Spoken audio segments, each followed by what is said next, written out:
మేషరాశి. ఈ రాశి వారికి రోజు కొంత అనుకూలమైనటువంటి వ్యవహారాలు గోచరిస్తాయి. వ్యవహారాలు అనుకూలిస్తాయి. శుభ ఫలితాలు పొందుతారు. ఇంటి లోపల సంతోషకరంగా ఉంటుంది. తోటివారి సహాయ సహకారాలు సంపూర్ణంగా లభిస్తాయి.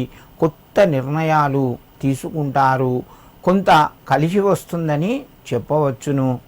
మీ యొక్క ప్రయత్నాలకు తగినటువంటి గుర్తింపు లభిస్తూ ఉంటుంది. రుణ ఒత్తిడి తగ్గుతూ ఉంటుంది. ఆరోగ్యపరంగా అనుకూలంగా ఉన్నాయి.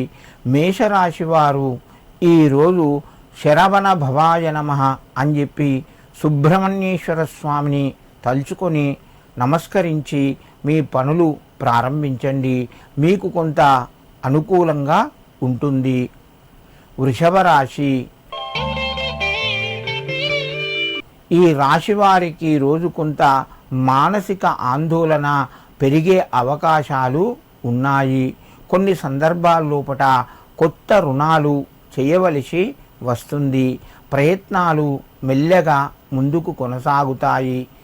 ఉద్యోగస్తులకు పై అధికారులతోని కొంత ప్రెషర్ పెరిగే అవకాశం ఎక్కువగా ఉంది. ఆరోగ్యపరంగా అనుకూలంగా ఉంటాయి. బంధువుల నుంచి శుభవార్తను వింటారు.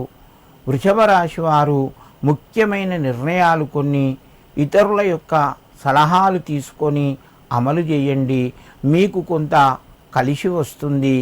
ఈ రాశివారు ఈరోజు సుబ్రహ్మణ్యేశ్వర స్వామికి పచ్చటి పూలు సమర్పించండి. లేదా శ్రీ సుబ్రహ్మణ్యేశ్వరాయ నమః అని చెప్పి 7 సార్లు చదువుకొని నమస్కరించి మీ పనులు ప్రారంభించండి. మీకు కొంత అనుకూలంగా ఉంటుంది. మిథున రాశి. ఈ రాశి వారికి రోజు కొంత కలిసి వస్తుంది. ప్రయత్నాలు మెల్లగా ముందుకు వెళ్తాయి. దూర బంధువుల నుంచి శుభ ఆహ్వానాలు అందుతాయి.